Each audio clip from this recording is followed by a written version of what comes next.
ശബരിമലയിലെ സ്വർണ്ണപ്പാളി മോഷണ കേസിലെ പ്രതിപട്ടികയിൽ ഉൾപ്പെട്ട ഉണ്ണികൃഷ്ണൻ പോറ്റി ഉൾപ്പെടെയുള്ളവരെ പ്രത്യേക അന്വേഷണ സംഘം ഉടൻ ചോദ്യം ചെയ്യും. സംഭവവുമായി ബന്ധപ്പെട്ട് 2 എഫ്ഐആറുകളാണ് ക്രൈംബ്രാഞ്ച് രജിസ്റ്റർ ചെയ്തിരിക്കുന്നത്. ഉണ്ണികൃഷ്ണൻ പോറ്റിയെയും ആരോപണ വിധേയരായ ദേവസ്വം ഉദ്യോഗസ്ഥരെയുമാകും ആദ്യം ചോദ്യം ചെയ്യുക. ശബരിമല സ്വർണ്ണക്കൊള്ളയിൽ ചെന്നൈയിൽ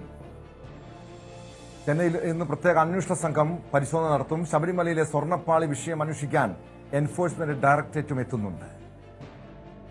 അതിനിടെ സ്വർണ്ണപ്പാളി കൊള്ളയുമായി ബന്ധപ്പെട്ട വിഷയത്തിൽ യുവമോർച്ച നടത്തിയ മാർച്ച് അക്രമാസക്തമായി പോലീസ് പ്രവർത്തകർക്ക് നേരെ ജലപീരങ്കി പ്രയോഗിച്ചു.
വിശദാംശങ്ങളുമായി തിരുവനന്തപുരത്ത് നിന്ന് ഡാൻ കുര്യൻ ചേരുന്നുണ്ട്. ഡാൻ, പ്രത്യേക അന്വേഷണ സംഘം ഇന്ന് ചെന്നൈ സ്മാർട്ട് ക്രിയേഷനിൽ പരിശോധന നടത്തും. അതോടൊപ്പം ഉണ്ണികൃഷ്ണൻ പോറ്റി ഉൾപ്പെടെയുള്ളവരെ ആദ്യഘട്ടത്തിൽ ചോദ്യം ചെയ്യാനുള്ള നീക്കത്തിലേക്ക് കടക്കുന്നു. എന്താണ് ഈ കേസുമായി ബന്ധപ്പെട്ട് ക്രൈംബ്രാഞ്ചിന്റെ ഇതുവരെയുള്ള നടപടികൾ?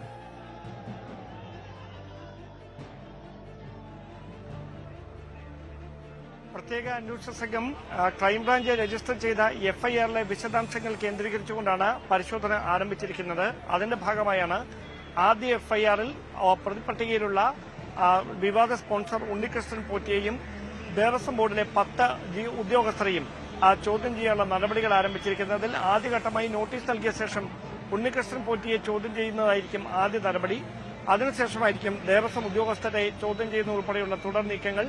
ആ നടപടികൾ പൂർത്തിയാക്കി അവർ നൽകുന്ന മൊഴികളുടെ അടിസ്ഥാനത്തിലായിരിക്കും ഈ ഉദ്യോഗസ്ഥരും ഉണ്ണികൃഷ്ണൻ പോറ്റിയും തമ്മിൽ നടന്ന ഗൂഢാലോചന എന്നതിനപ്പുറത്തേക്ക് മറ്റ് എന്തെങ്കിലും രാഷ്ട്രീയ മാനങ്ങൾ ഈ വിഷയത്തിലുണ്ടോ എന്ന കാര്യത്തിൽ ഒരു സ്ഥിരീകരണം അന്വേഷണ സംഘത്തിന് ലഭിക്കുക.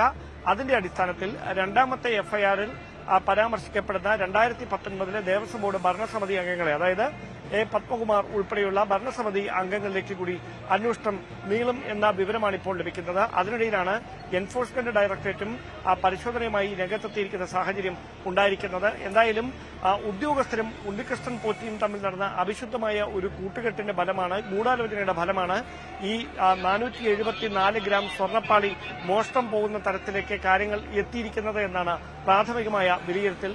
അതോടൊപ്പം ദേവസ്വം വിജിലൻസ് ഹൈക്കോടതിയിൽ സമർപ്പിച്ചിരിക്കുന്ന റിപ്പോർട്ടിൽ പരാമർശിച്ചിരിക്കുന്നത് 2019 ഭരണസമിതി അറിയാതെയോ അല്ലെങ്കിൽ അവരുടെ പ്രേരണയില്ലാതെയോ ഇങ്ങനെ ഒരു തട്ടിപ്പ് നടത്താൻ കഴിയില്ല എന്ന് തന്നെയാണ്. അതുകൊണ്ട് തന്നെ അതിനെ ഗൌരവത്തോടെ കണ്ടുകൊണ്ടാണ് പ്രത്യേക അന്വേഷണ സംഘം ആ ദിശയിലേക്ക് കൂടി അന്വേഷണം വ്യാപിപ്പിച്ചിരിക്കുന്നത്.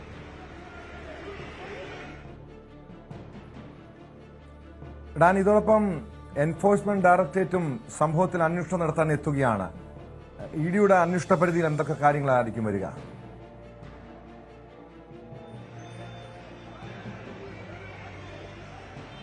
പ്രാഥമികമായി ലഭിക്കുന്ന സൂചന അനുസരിച്ച് ദേവസ്വം വിജിലൻസ് ഹൈക്കോടതിയിൽ സമർപ്പിച്ച റിപ്പോർട്ടിലെ വിശദാംശങ്ങൾ, അതിലെ തെളിവുകൾ, രേഖപ്പെടുത്തിയിരിക്കുന്ന മൊഴിയുടെ വിശദാംശങ്ങൾ, ഇതടക്കമുള്ള കാര്യങ്ങൾ പരിശോധിച്ചു വരികയാണ്.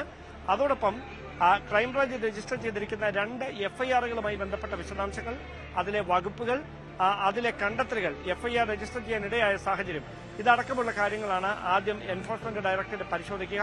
അതിനുശേഷമായിരിക്കും സമാന്തര അന്വേഷണത്തിന്റെ ഭാഗമായി ഡിയുടെ ഭാഗത്തുനിന്ന് തുടർ നീക്കങ്ങൾ ഉണ്ടാകാൻ സാധ്യത. അതിനപ്പുറത്തേക്ക് ഇപ്പോൾ ഏത് തരത്തിലായിരിക്കും അന്വേഷണമെന്നൊന്നും കൃത്യമായ വിവരങ്ങൾ ഡിയുടെ ഭാഗത്തുനിന്ന് ഇതുവരെ ലഭിച്ചിട്ടുമില്ല.